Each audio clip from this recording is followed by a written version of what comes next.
I cannot believe 2024.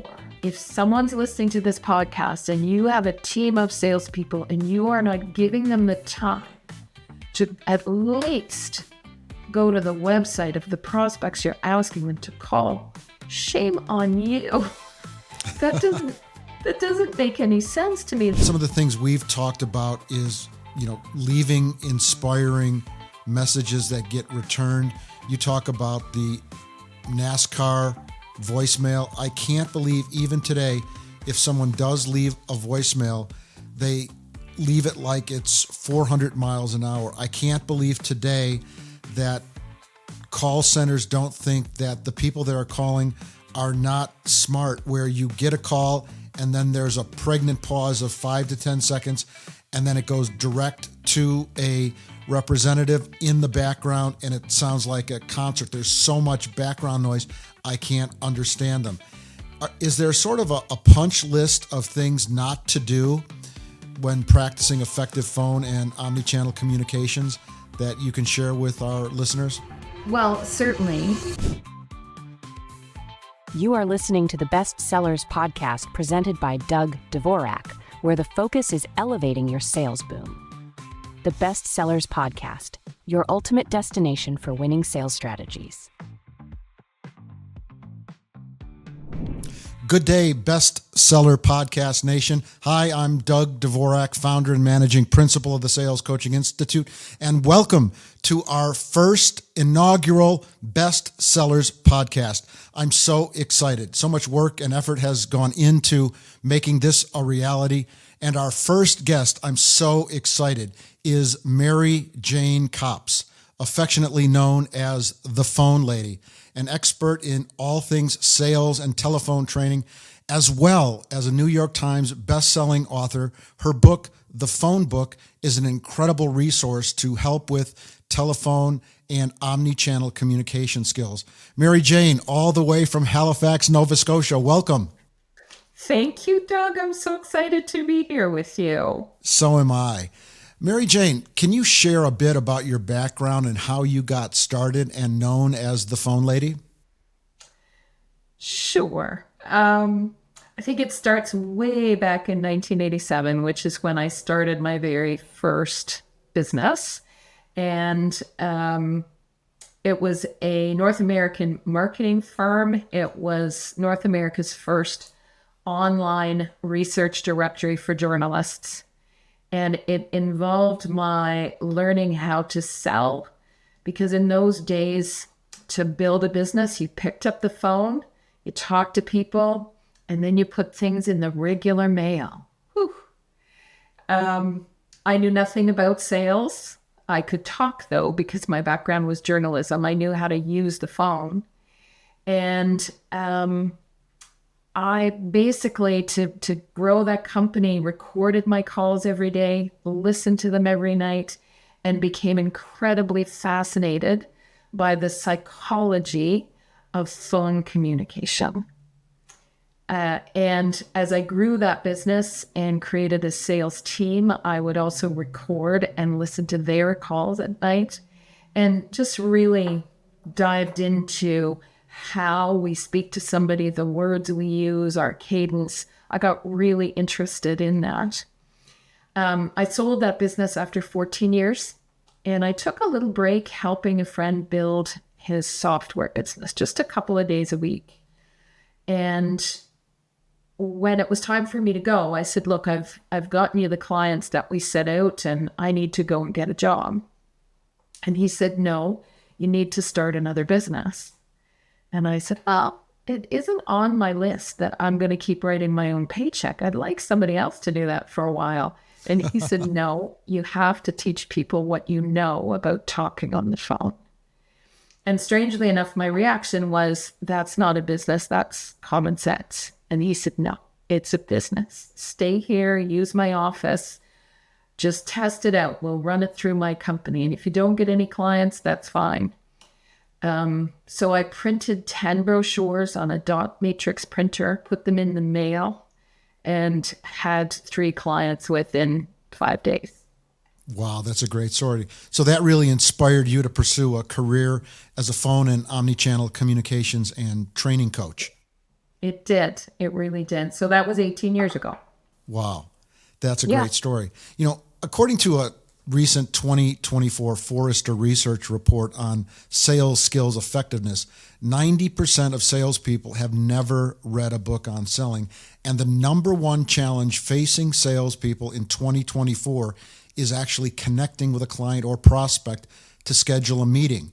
Can you sort of unpack that and tell us what you're seeing in the marketplace? Because each and every year, this year and 2023, you do a research project to ensure you have a finger on the pulse of phone and omni-channel communication. But given that the number one sales challenge for sales professionals today is actually connecting with them and scheduling a meeting, can you sort of add some commentary on that and what you've seen in your research? Sure. So the 2024 study was finished the end of February of this year, and it went out to, I think, 724 CEOs and senior VPs in the U.S., England, Australia, and France, and Canada. Should have said North America. Anyway, 15% responded, and overwhelmingly, in terms of sales, the phone is seen as a vital tool. But also overwhelmingly was the fact that team members struggle with using the phone. And another comment that really struck me was someone said they don't know when to use phone, when to use email, when to use text. And there is Omni-Channel that you and I have talked about and we've written about together. And I discovered it, I think, by accident. One of the things that I do to make sure that I'm not teaching or training things that are out of date is I'll take on either one big cold calling project a year or several small ones, just to make sure that I'm on point still. And I was doing a project for a company in England that created software for the textile industry. And they wanted to expand into the US. So they asked me to call and set up meetings with CEOs of textile companies on Long Island and in Manhattan. And it was while I was doing that project and really struggling to get people on the phone that I tried something new. And at that time, what it was I would phone and leave a voicemail message that inspires curiosity. And then at the end of the day, I would also email that same person and provide them with a link to my calendar to book a time for our phone call. And I saw results from that, but they were still pretty soft. So the next day, what I did, and it felt pushy to me at the time, was I phoned and left that voicemail message that inspired curiosity. But as soon as I hung up, I sent the email with the link to my calendar to book the time. In the voicemail, I mentioned that I'm sending that email. In the email, the subject line is following up on my voicemail today. And all of a sudden, people called me back or they booked a time for the call. The numbers just went up. It is still working today. You may have to reach out a few more times than I did a couple of years ago, but that's how I discovered them. Thank you. That's great. And I've taken some of your suggestions and I've audited several of your trainings. In fact, I've hired you for the last 7 years to provide phone and omni-channel communication strategies to sales teams around the globe that I've had the privilege and pleasure working with. Another data point in that Forrester research, it's the first time, at least in the United States, in the history of work, where we've got up to 5 different cohorts or generations working together.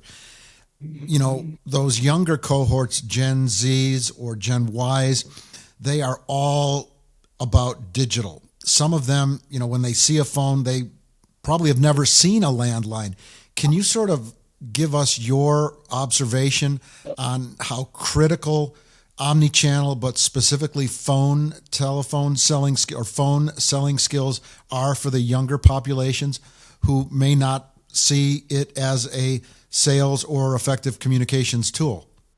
Yeah, absolutely. So one of the things that became evident from that 2024 report on phone communication trends is that those individuals that put the time and effort into creating the skills will not only have more career options if they go into sales or if they go into customer service, they will be at the top of the ladder right from the beginning because they know how to use the phone as part of the communication spectrum.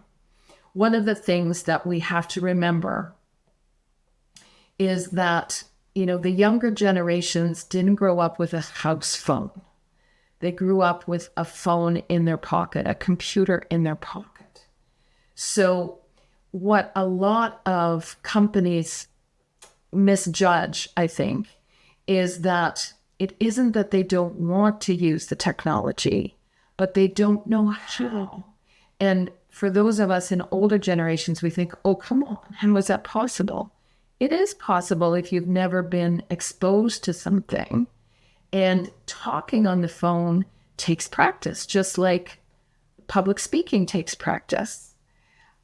So I'm doing successively over the last 5 or 6 years, the amount of one-on-one coaching I'm doing, the amount of coaching I'm doing on phone phobia or phone anxiety has increased exponentially year by year. The idea is that sales managers, sales directors have to support the people on their team to get the skills that they need instead of saying, oh, it's okay if you don't want to pick up the phone, or saying, well, how is that possible that you can't pick up the phone? It's possible.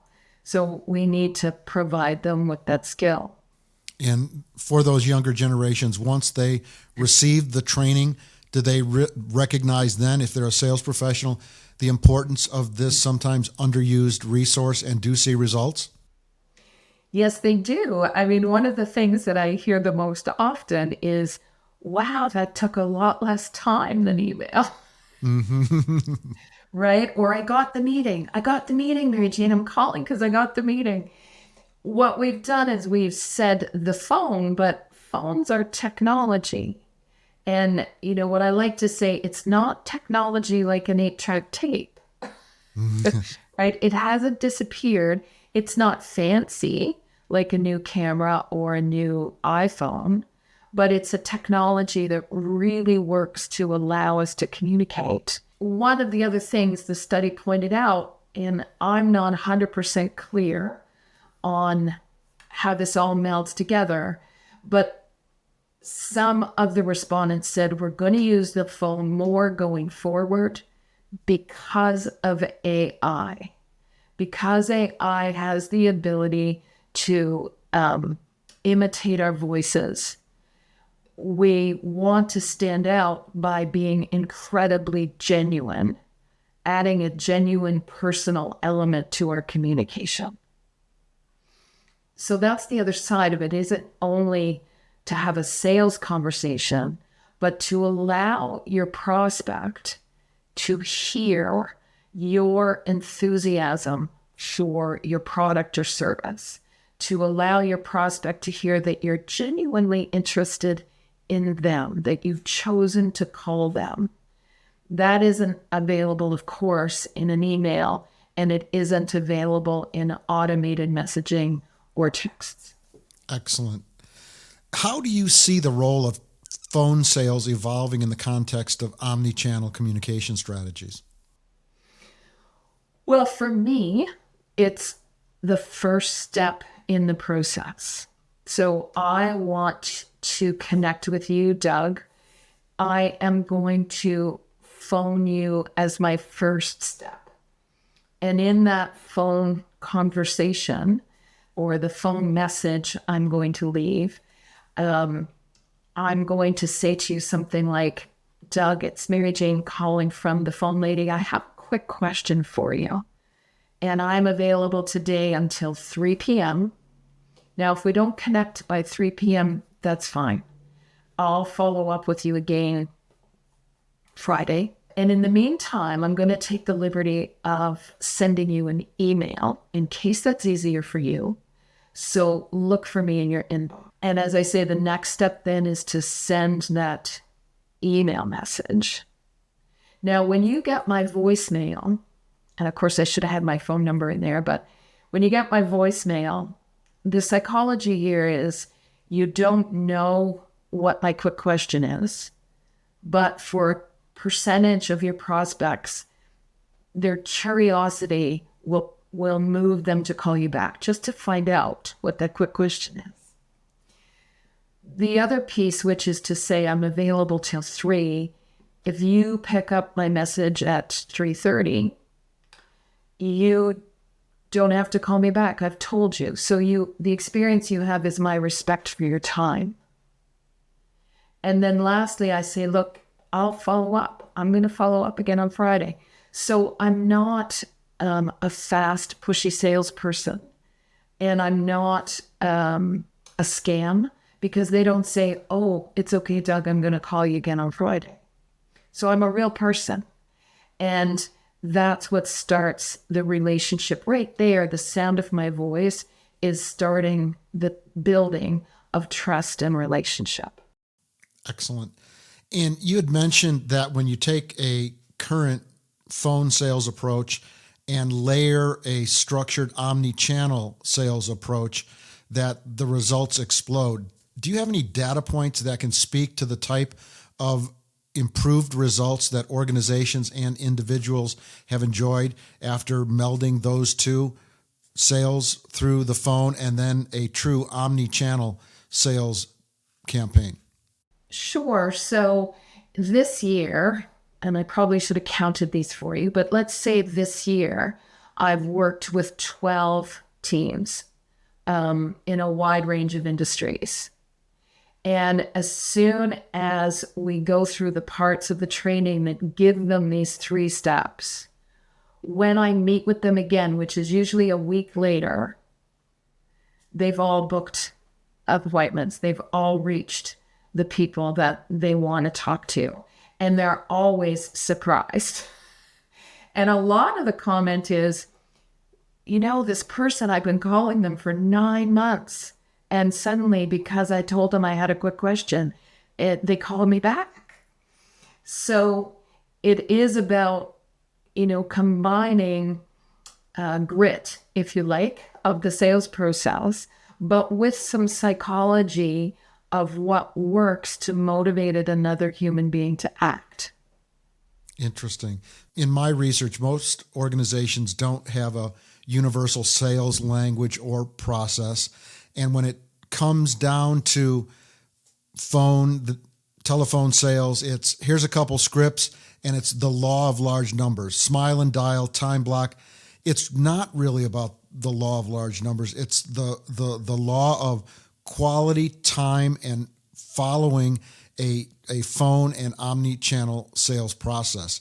And that's what I found, which has really impacted our organizations and the clients that you've consulted for me with. The other thing, just a simple idea. You exposed us to Calendly about 3 years ago. That's an appointment setting app, and I'll ask you to explain a little bit about that. But I deployed that about 2.5 years ago based on your recommendation to all of my 12 consultants worldwide. And within the first 60 days, we increased our connects, but more importantly, our meetings by over 13%. That resulted in over $400,000 in gross revenue that first year. So can you tell us a little bit about Calendly and maybe some other secrets or ideas relative to omni-channel and how our listening audience could maybe take some of those pearls of wisdom and implement those immediately and get some results? Sure. And then there's another comment I want to make about what you said, but let's stick with Calendly first, which is Calendly, and neither Doug or I get any benefit from mentioning Calendly. is simply an appointment app. And there's many out there for any company that wants to investigate it. You could do a Google search on appointment apps. I have a colleague that uses something called 10 to 8 instead. But the idea is, in today's world, the other person doesn't appreciate an unexpected phone call. And I get that. And I kind of blame this, just to get people's attention, on streaming. So we do live in a world where we can watch a movie, a concert at 2 a.m, 2 p.m. It gives us this impression that we are fully in charge of our time. And so when the phone rings during our workday and it doesn't fit in with what we decided our workday was going to look like, we can either not answer or be resentful. I was giving a workshop with some startups not too long ago, and one of the individuals said to me, "Mary Jane, when somebody just calls me in the middle of the day and it's not scheduled, what that says to me is that they value their time more than mine, and I'm not going to answer the phone." And that's out there. That's out there. So what you want to do, and again, it's about starting to create trust and relationship, is give them the choice for when the call takes place. So you create that Calendly invite. I'm very fussy. So when I would send one to you, Doug, it would say, "Doug and Mary Jane have a conversation." I actually go in and customize the link. You don't have to, but it's what I do. And if it's, a prospect, it's a 15-minute call. I'm not asking for half an hour of their time. But they get to look at their calendar and my calendar, and they get to choose that 15-minute time slot that works with their schedule. And in doing that, it's a meeting in their calendar.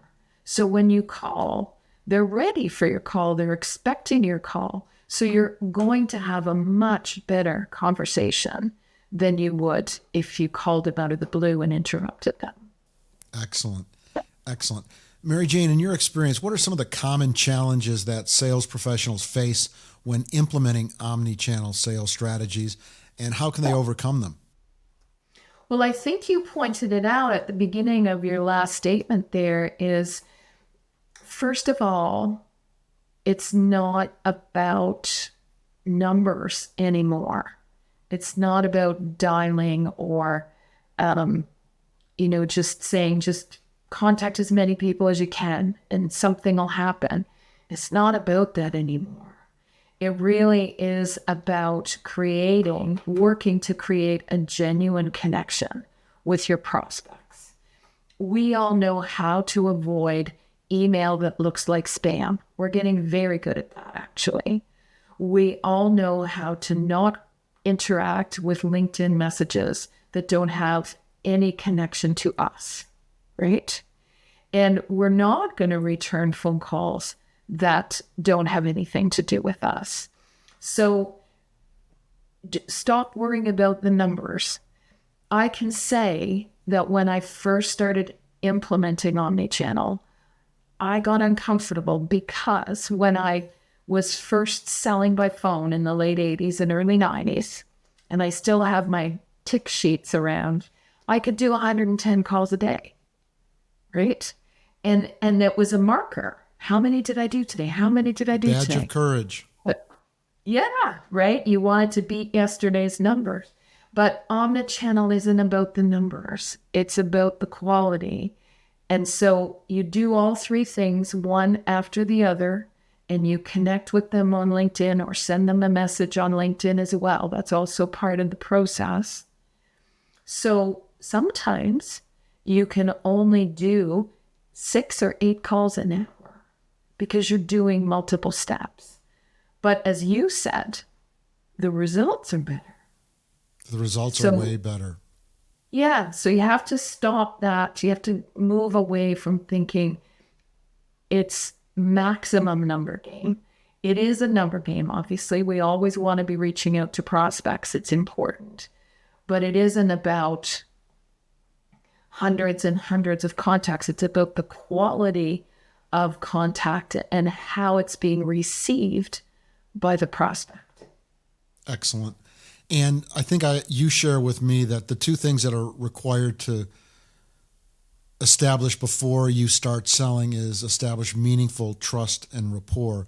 And what we found at the Sales Coaching Institute when we've implemented your omni-channel communication strategies, that by dialing it down, it's not the law of large numbers, it's the law of small numbers and the quality of those connections, but really investing the requisite time and resources to research that client organization, that client on their company website, press releases, Google, LinkedIn, who owns whom. Can you speak a little bit about establishing trust and rapport and the importance of research and preparation in the overarching context of omnichannel communication? Yes, I love this part. Well, I love it all. But if I'm going to approach you, Doug, to work with me, you may, at the back of your mind, know that I'm probably approaching several other companies each day. But that's not the experience you want. If you take my call, you want the experience that I've chosen to call you, right? That I have done my work and that I believe that what I'm about to ask you or talk to you about is of value to you. So the way that opening statement has to go is I have to talk about you first, not me.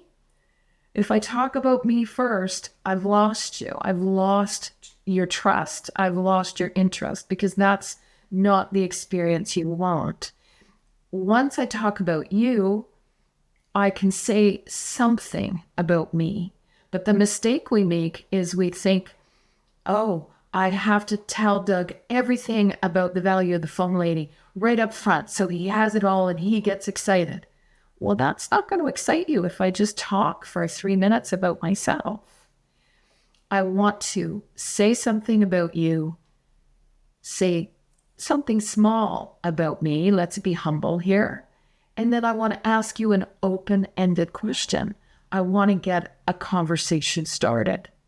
Now, I'm going to add to this an experience I recently had, and I always encourage people to take sales calls, right? Just to see what's happening.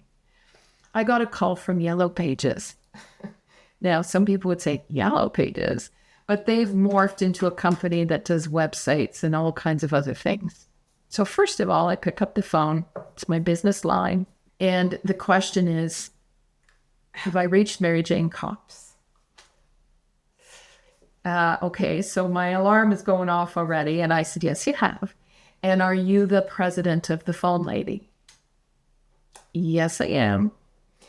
And the salesperson immediately says, well, I'm so-and-so, and I'm, a partnership representative with Yellow Pages, and we do this, this, this, this, and this.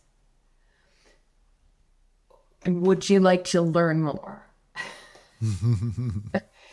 And I asked, have you been to my website? Silence. Really? Yes. So I cannot believe 2024 that if someone's listening to this podcast and you have a team of salespeople and you are not giving them the time to at least go to the website of the prospects you're asking them to call, shame on you.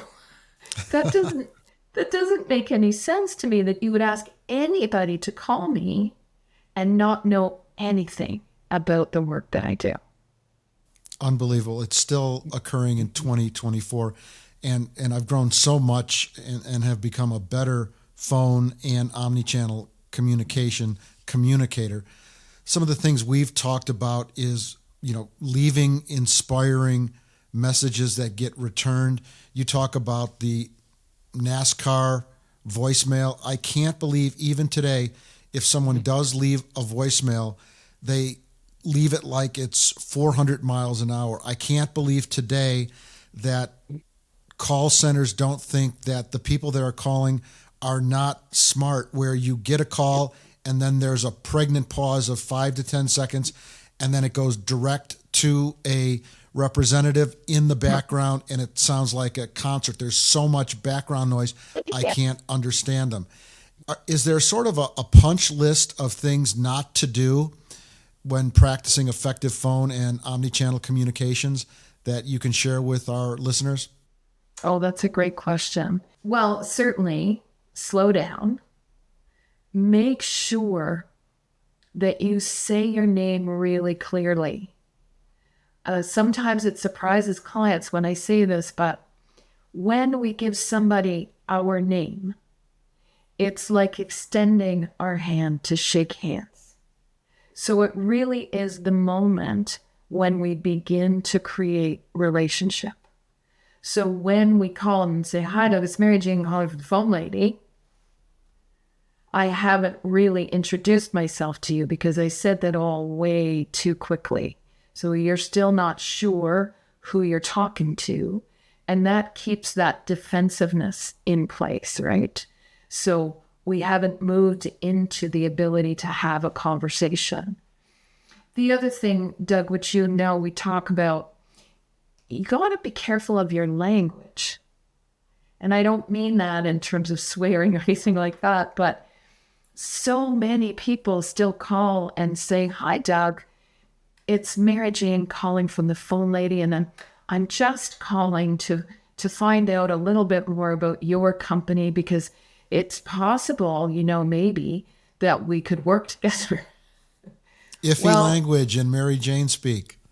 Oh, so that doesn't create any confidence in you that I even know what I'm talking about. The other thing that I teach is, so when I call you, I am calling you because I want you to be my client. But as soon as you answer and we start talking to each other, I need to put that intent aside and only focus on you. And through open-ended questions, create a valuable conversation. Because in order for you to become my client, I have to help you tell me what your desire is, what your challenge is, what your pain point is. And if I do all the talking, first of all, that's not going to happen. If I don't ask you open-ended questions, you're not going to share that with me. If I can create a great conversation and you do share with me a pain point or a desire, you can't take it back. You've said it out loud. So if it fits with my intent, now I can bring my intent back into the conversation and I can make a sale. Because I can say, Doug, based on everything you've shared with me, the next best step is for me to create a proposal for you, or for us to have a demo, or for us to have an in-person meeting, whatever your next best step is. That's great information there, Mary Jane. The other thing I like about your process is you like to treat each phone call, 15-minute time block or meeting as a meeting. Can you tell us sort of the strategy and psychology behind that? Because I think it's really important and impactful for both parties. Well, if we think about let's think about the unexpected call from Yellow Pages. I'm listening because I want to know what salespeople are doing, but it occurred at the end of my day. I was just about to organize supper, and so I'm not really there. Even if I was interested in what was happening, this is not a good time for me to participate in the call. So the most important thing is that it's in my calendar and your calendar. So you're going to be expecting my call or expecting to meet me on Zoom. And we're both going to be present. We're both going to be available to the other person. And that's how we can get that conversation started, where the open-ended questions I ask, you will have time and desire to answer, because this is a meeting. Excellent. We recently co-wrote a book titled Developing Executive Presence, The Essential Skills to Sell to the C-Suite. Can you please unpack some of the key points in this book for our listeners? I think one of the key points that you wrote about was confidence. Because especially when we are approaching senior executives, we can't approach them with that deeply nervous place. And again, we just spoke about words like just and maybe and if and could you, might, all those. It's really important when we get on the phone to speak to these very busy, very in-demand individuals, that we have a really good handle on what we sound like on the phone or in a Zoom meeting, and the language that we're using. It could be a vocal tick that we create, like or right, or these things pop up in our conversation, sometimes without us being aware. But if we're listening to our recordings, we will catch them and we will be able to work to eliminate them. But the other thing we've mentioned today is be prepared. You can't get on a call with a senior executive and expect to hustle your way through that call. You better take the time to not only go to their website, but understand their industry. What are some of the challenges you can research that they are already facing? I recently gave a sales training half hour to a group of people, and this is a not-for-profit that places young people with employers. And so you will know that for my slides, I try to come up with some sample scripting just to help them understand the concepts. And in my sample scripting to call an employer, I said labor shortage as a challenge. And the individuals I was training said, "Oh, we don't have any labor shortages here." So I was wrong. If they had hired me and I'd gotten on the phone, that would have been a guess on my part, and it would have been wrong. And I would have lost that opportunity to talk to that employer. So don't, hustle your way through. Take the time to do the research. And if you're the manager, let your staff do the research. Now, you and I have also talked, Doug, about timing that, because people can research to the point where they don't make any calls. Right. Right? And you don't want that. So you can say, today you're going to call 5 CEOs, take a maximum of 30 minutes each to look at their corporate website and do some industry research. Excellent. You can put a time on it so that, everybody doesn't go down a rabbit hole and not make any calls. And at the end, thank you, Mary Jane. At the end of today's podcast, we're going to have information on how our listeners can download a free copy of Developing Executive Presence, The Essential Skills to Sell to the C-Suite, as well as Mary Jane's 2024 Phone Trends Research Project. I travel quite a bit, and whenever I can, I like to take in great stand-up comedy.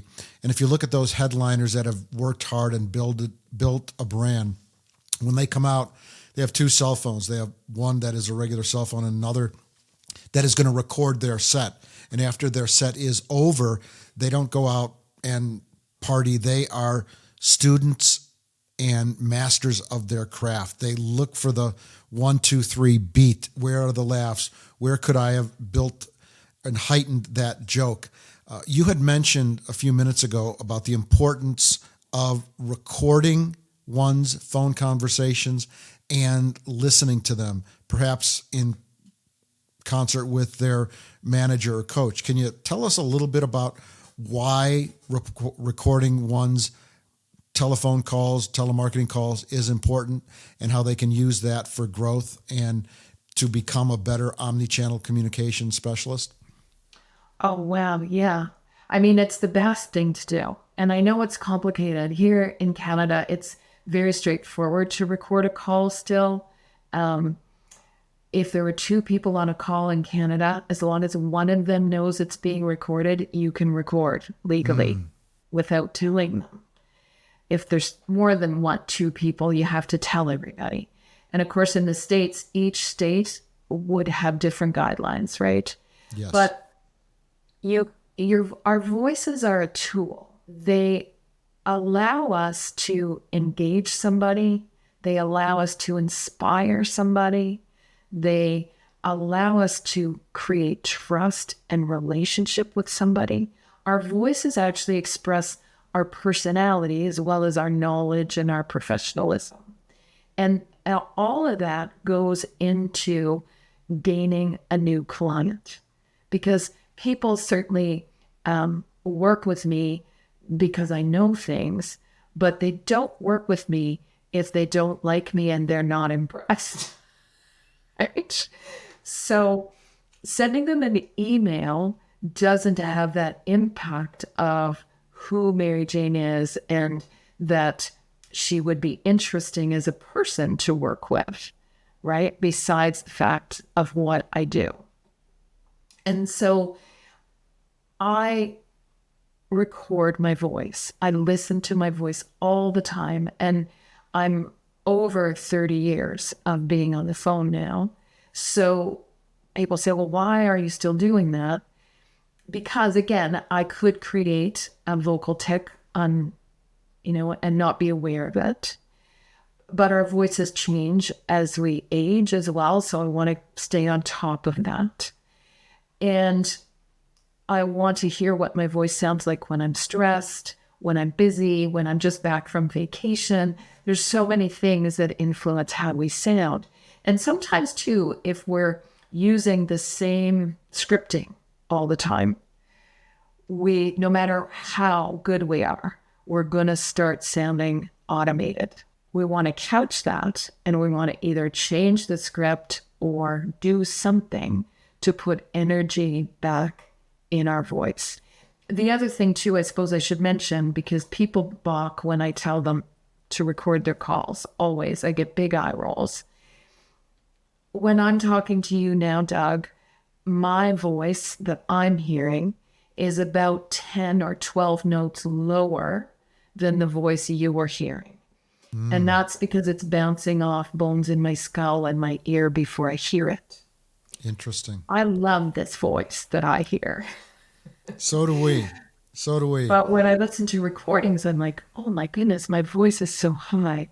So I've had to learn to listen to that voice, because that's the voice of the phone lady. Interesting. And I need to work with that voice. Even 30 years on. Yep. Work in progress. Mary Jane, you had mentioned AI and some other evolving technologies.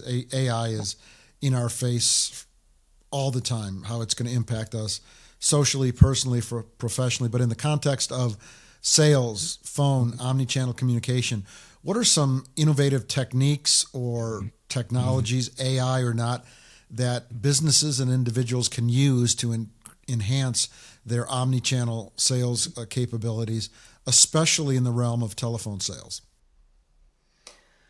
Oh gosh, there are so many, right, that we can be using. So there are amazing programs now that analyze phone calls in terms of percentage of time you have talked, percentage of time the prospect talked, how many questions you asked, if those questions were open-ended, or close-ended, how many times you used a vocal tick. These are really valuable when you're training or working with a new team, especially. And then after they are working well, to bring back in maybe every 2 months or something to reanalyze some of their calls. What we want to be careful of with all of the tools is they don't distract us from the job that needs to be done.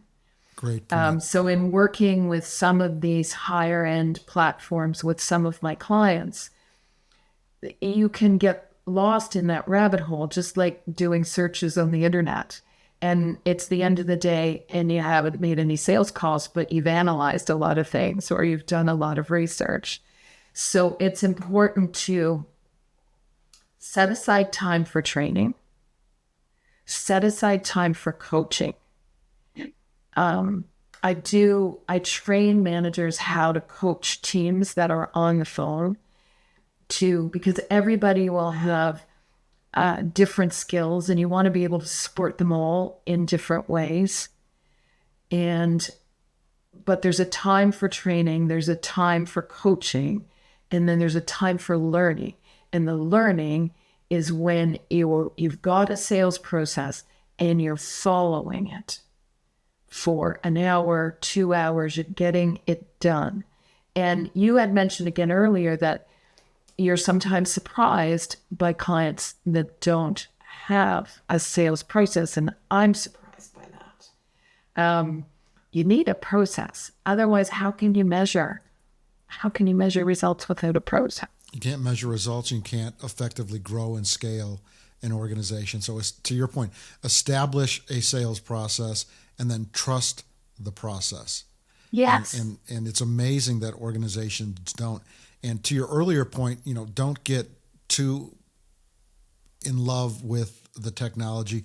There are some incredible AI-based sales tools. We're developing one as we speak that is based on 5 different sales methodologies where our clients can go in, type a buyer persona and industries, and based on all this AI intelligence, it's able to analyze the phone call or the Zoom or Teams call, on a percentage basis, how much is the client talking, how much are you talking, looking for iffy language, looking for D's, dumbs, and does, and then it'll take several of that sales reps' recorded conversations, put them into an AI tool, analyze them, and then allow that rep with their manager or coach or leader to do interactive sales coaching based on that AI tool. So AI's here, it's happening, it's evolving, but please be on the lookout for those great platforms that can take those sales calls and analyze them and give you a line of sight for some of those blind spots. A couple more questions, Mary Jane. Can you, what advice would you give to businesses looking to improve their omni-channel sales efforts, particularly in optimizing telephone interactions? Well, again, take a look at your team and see where they sit on a spectrum of terrified of the phone, uncomfortable with the phone, experience on the phone, and figure out how you're going to work with each of them to give them the support they need to have that happen. The other thing, of course, we haven't spent much time talking about is you can't substitute a Zoom call for the phone call, right? I'm saying Zoom, an online call, a video call. Zoom or Teams or an online video call. Yeah, yes. Whatever it might be. We have to be careful here because not all industries is it comfortable for somebody to say, yes, I'll meet you on Zoom. But a lot of my sales calls now, my initial ones, are on Zoom. What I often say to people is I'll set up the meeting as a phone call, but I'll tell them if your preference is for this to be a video meeting, an online meeting, let me know and I'll send you a Zoom link. And 85% of the time, people still choose the Zoom link for the shorter meetings, for the 15-minute or the half-hour meeting. Excellent. Lastly, Mary Jane, what resources or tools do you recommend for businesses and sales professionals interested in learning more about omni-channel sales and telephone strategies? Well, one of the things, of course, we talked about is the document, the book, the writing that we put together on all the various things. That was a great document. And Doug likes to say we wrote it together, and we did, but he did the majority of the work. And then I came back and I filled in some pieces. No, we co-wrote it. He had the vision. You had the vision, Doug. And I have a lot of resources on my website, including how to create your sales process. I'm such a big believer in the process. And the other books that I rely on, strangely enough, are not sales books. You had asked me about them, so I went and got two of them. This is an oldie but a goodie by Susan Scott. Hard for you to see, but it's called Fierce Conversations.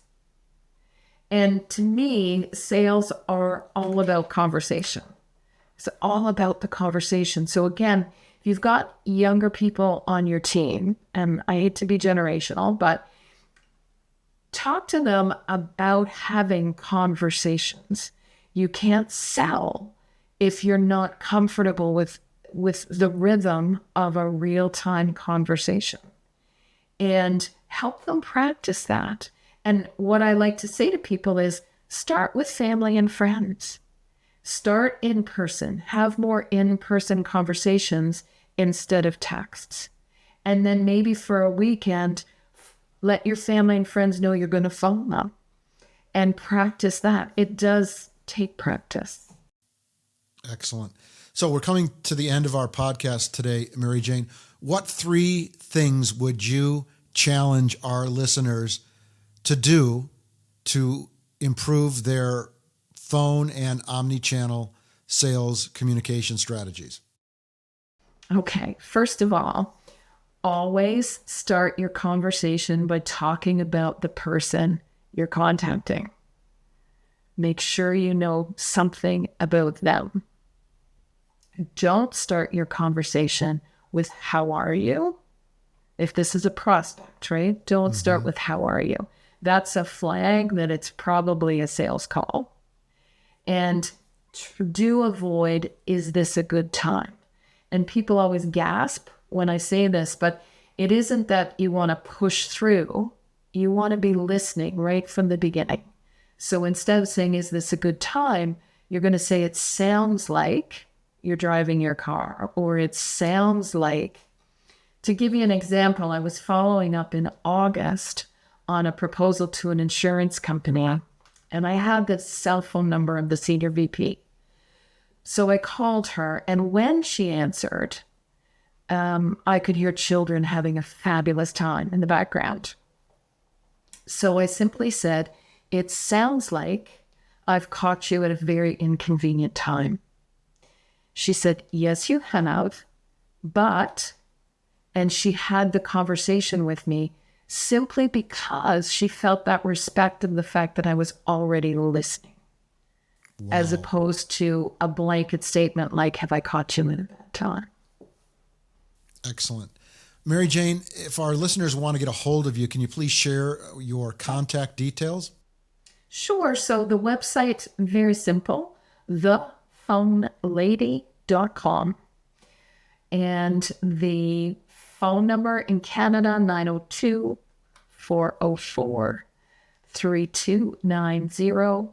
I'm on LinkedIn, Mary Jane Cox, 3 words. And email, maryjane@thephonelady.com. Great. Thanks, Mary Jane. It's been a great hour of omni-channel communication and telephone selling strategies. Thank you, Best Sellers Podcast Nation. You're going to be able to download a complimentary copy of Mary Jane and our book on executive presence, as well as Mary Jane's 2024 report on phone communication trends. Good luck, good selling, and carpe diem. Thanks, Doug. If you made it all the way here, thank you for listening to the Bestsellers Podcast, your ultimate destination for winning sales strategy. We hope you loved this episode. Be sure to subscribe to us on YouTube and follow us on your favorite podcast platform to never miss an episode. See you on the next one.